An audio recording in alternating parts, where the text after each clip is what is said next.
I'm Billy the Salty Gypsy, and I'm on a mission to explore the Great Barrier Reef all the way from Cooktown to Cape York. In the last episode, I left Cooktown and headed north, taking me around Cape Bedford and into the McIvor River.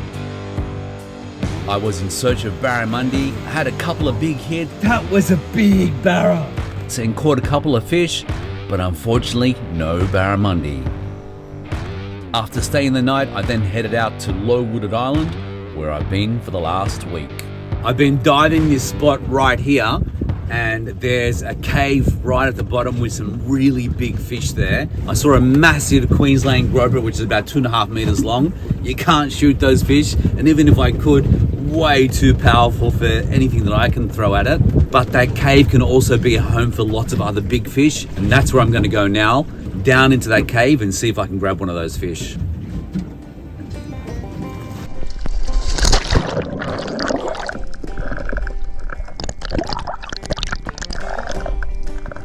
This is a huge coral rock with fish all over it, and that's what you're looking for. You're looking for an area that has lots of little bait fish everywhere, because you know that the big fish are going to be hanging around here just to catch those small fish. This is the ledge right here where it drops off and goes down into the cave. All I'm doing here is relaxing and lowering my heart rate and preparing for a deep dive. This is really important. You need to be completely relaxed before a deep dive.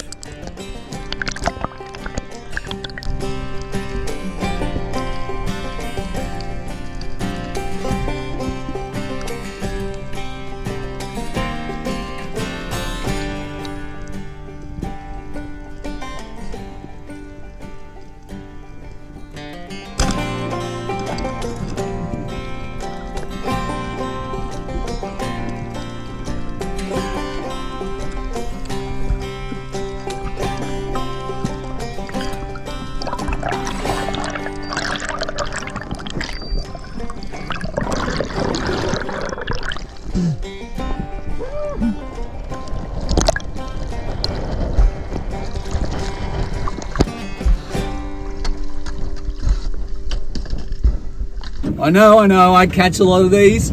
Quite ironically, the best tasting fish in the ocean is also the easiest to catch, and there are so many of these guys. So many. This is a beautiful coral trout. We're going to measure him in a minute. I just had to approach the cave from the right angle.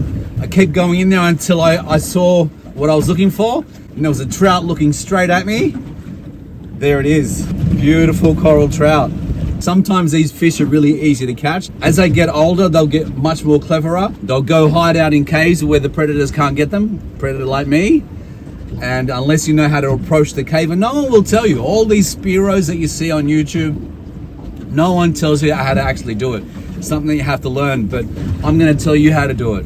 So when you see a cave entrance, you've got to go away from the cave, and then, really take your time breathing up. Relax yourself, dive down, and then head straight for the cave with your gun pointing right in front of you.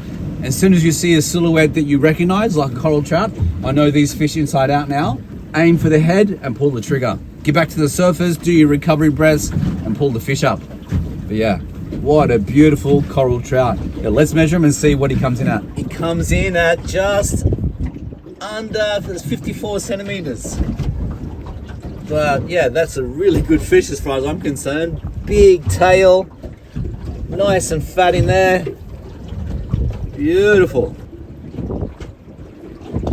It's one thing I can't control, and that's the weather. Rain, wind, swell. Yeah, one of the hazards of going to sea is that the weather is not constant. It's always changing. It's more bad than good. Well, I'm just gonna make something to eat because we have to eat, and I'm going to mix it up a bit. I've got plenty of fish on board, but you can only eat so much fish. So I'm going to make some eggs, some egg wraps actually.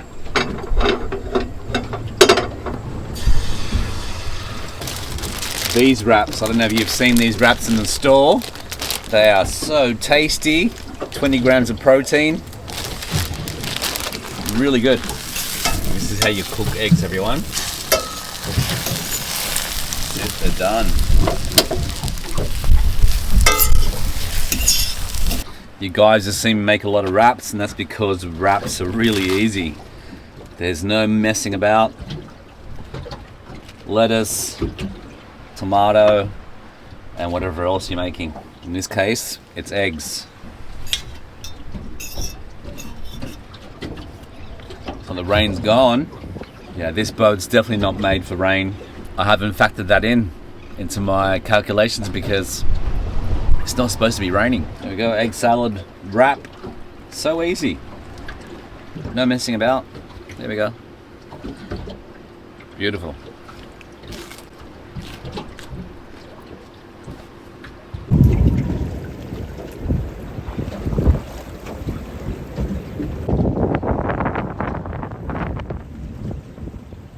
The wind is picked up considerably, probably 25 knots now, and this anchorage where I've been staying for the last couple of days here is no longer suitable.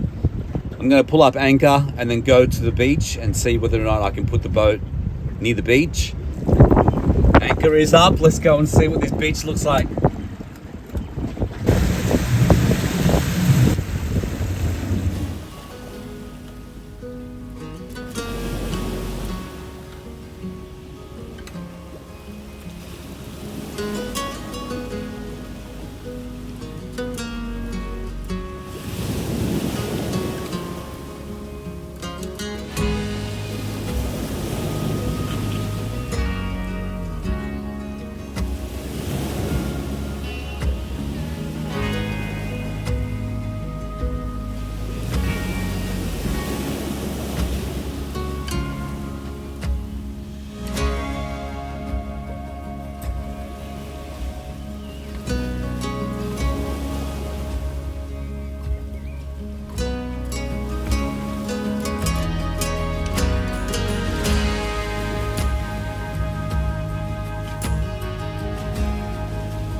Hidden on this beach and only visible at low tide lies the wreckage of a World War II ghost plane with a wild history.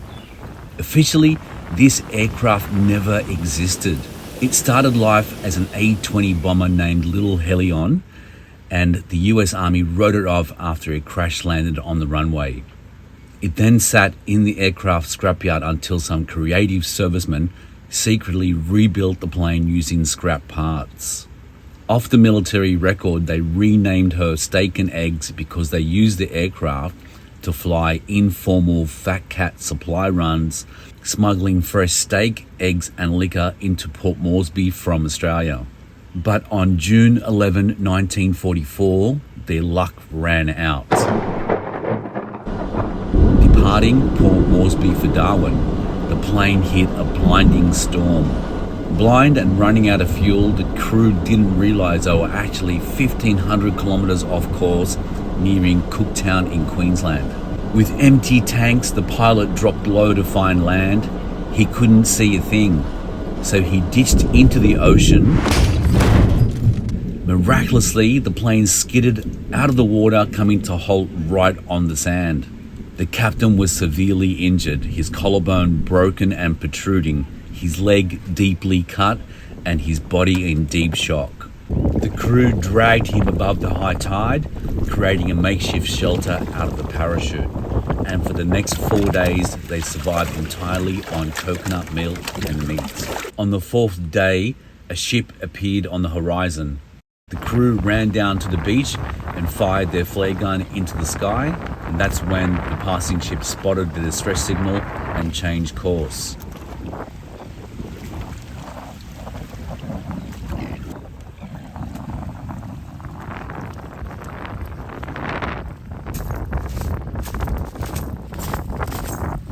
The wind's definitely dropping off, and that means that this might be one of the last nights that I'm here, because the next part of the trip is I'm going to be heading out to the continental shelf, to the Ribbons, and do some spearfishing and diving out there. Bad thing and the sad thing for me is I won't be able to do any underwater filming because my underwater camera has died. Now this is the second GoPro in 2 years which has failed me, and I've really had enough of them.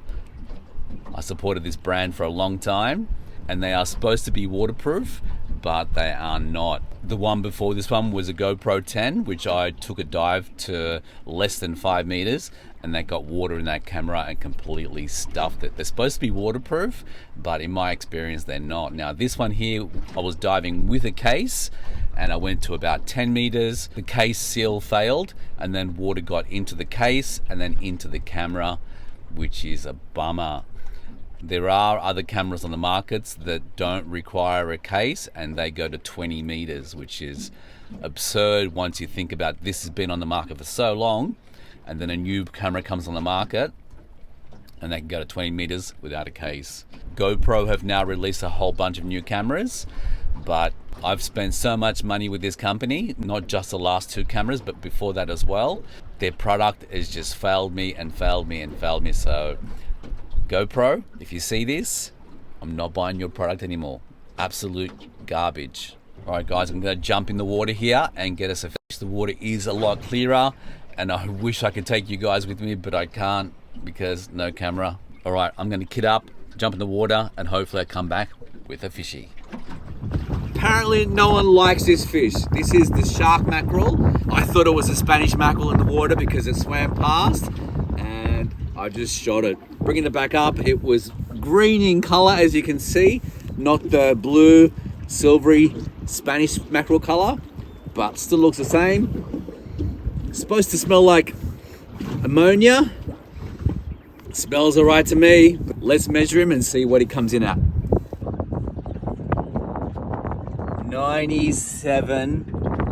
97 centimeters.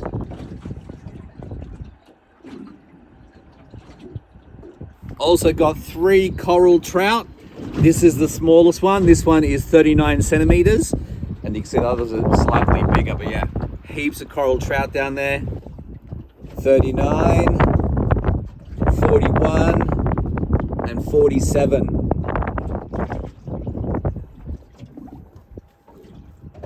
I've just cut up some of this shark mackerel. I can't smell ammonia, I can't smell piss. It smells perfectly fine. Not even a fishy smell at all. So we're gonna find out what this fish tastes like. It smells fine, man. It smells fine to me. What are you people talking about? In the next episode, I head out to a remote island paradise and then head out to the continental shelf. Don't miss it.